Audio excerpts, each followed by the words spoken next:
Hello student, तो कैसे हैं आप सभी। उम्मीद करता हूँ कि आप सभी ठीक होंगे। देखिए, हम क्लास 10th के बोर्ड में आने वाले कुछ महत्वपूर्ण टॉपिक्स को जानेंगे। सबसे पहले उसमें का मेन टॉपिक है लीवर।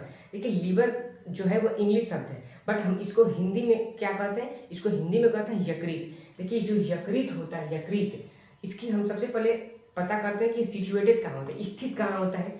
देखिए, यकृत जो होता है वो डायफ्राम के नीचे, देखिए ये है वो डायफ्राम, इसके नीचे जस्ट ये जो है आपको हिस्सा दिखाई दे रहा है वो है यकृत। देखिए, आपको लिख दे रहे हैं ताकि आसानी समझ में आएगा। देखिए, ये वो जो होता है वो होता है यकृत।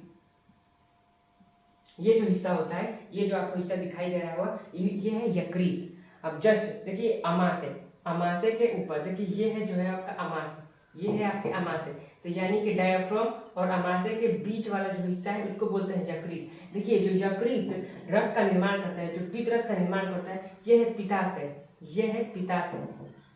इसमें आकर इकट्ठा होता है। अब सबसे पहले जान लेते हैं कि यकृत शरीर में होता क्या है। देखिए, एक त्वचा के बाद तो हमारे शरीर में सबसे लंबा अगर अंग की बात करें तो वह है त्वचा। देखिए, त्वचा के बाद दूसरा सबसे बड़ा अंग है, दूसरा सबसे बड़ा अंग है। ये आपकी जानने का कुछ फैक्ट है जो आपको जानना चाहिए। देखिए, अब एक कशेरुकी रीढ़ की हड्डियों वाले जानवरों में ही पाया जाता है। जिन जानवरों में एक कशेरुकी रीढ़ की हड्डी होगी उन्हीं जानवरों में यकृत पाया जाता है। देखिए, इसकी अगर वजन की बात करें, इसकी वजन कितना होता है, तो वो होता है 1500 ग्राम इसका वजन होता है नेट वेट। अब देखिए, इसका शरीर में किस चीज का निर्माण करता है, तो वो करता है पीत का निर्माण, पीत का निर्माण करता है जो कि पित्ताशय में जाकर इकट्ठा हो जाता है।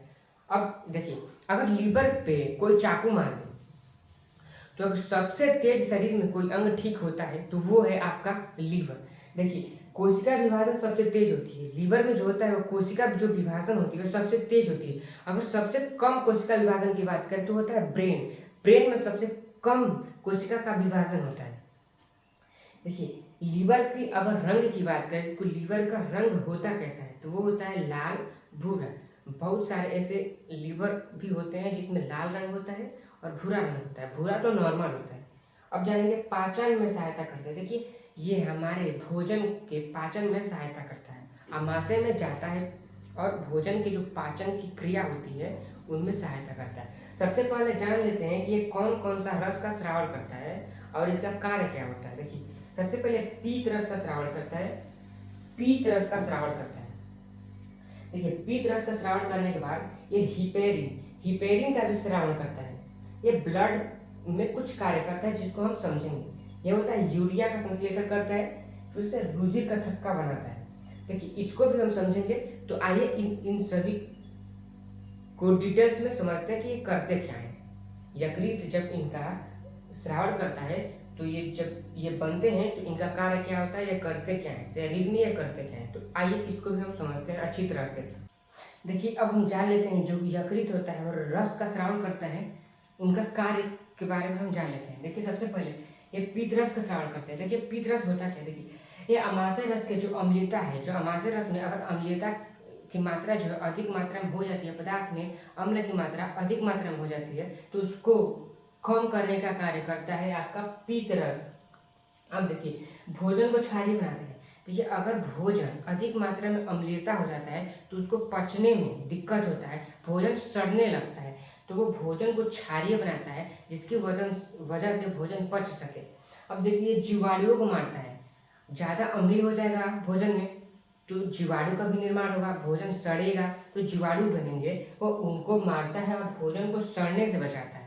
तो अगर यकृत की बात करें तो ये महत्वपूर्ण भूमिका निभाता है भोजन को पचाने में। देखिए, अब क्या करता है कि हिपेरिन का निर्माण करता है। देखिए, हिपेरिन होता क्या है, दरअसल हिपेरिन रक्त में उपस्थित कुछ पदार्थ होता है, पदार्थ टाइप का होता है। देखिए, ये रुधिर वाहिनियों में रुधिर को थक्का बनाने से रोकता है।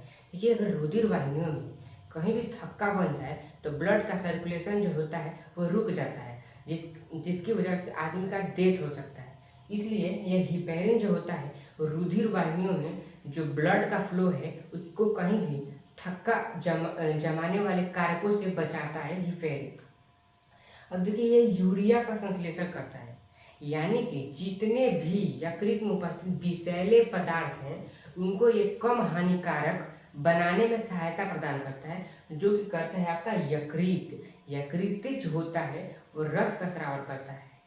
देखिए अब रुधिर का थक्का बनाना, देखिए रुधिर को ये जब भी मनुष्य में या कोई किसी भी जानवर में कहीं पे भी चोट लग जाता है तो एक फाइब्रिनोजेन का निर्माण होता है ये लीवर में। देखिए लीवर जो होता है फाइब्रिनोजेन का निर्माण करता है। अगर मनुष्य के शरीर में कहीं भी चोट लग जाए तो जो ये फाइब्रिनोजेन होता है वो जो ब्लड का फ्लो होता है उसको थक्का बनाकर ये रोक देता है, ब्लड के फ्लो को रोक देता है। ब्लड की थक्का बनाने में मेन भूमिका होती है वो होती है विटामिन के की, जो कि एक जाल बनाता है जिसमें कि WBC, RBC, प्लेटलेट आकर फंस जाते हैं और वहीं पे जम जाते हैं, जिसके कारण जो ब्लड फ्लो होता है वो खत्म हो जाता है। तो आज हम पढ़ चुके हैं लीवर। देखिए अब हमारा जो टॉपिक होगा वो बोर्ड के हिसाब से जितने भी महत्वपूर्ण टॉपिक हैं जो कि पूछे जाते हैं हर साल, उनको हम कवर करेंगे। तो धन्यवाद आपको अपना टाइम देने के लिए।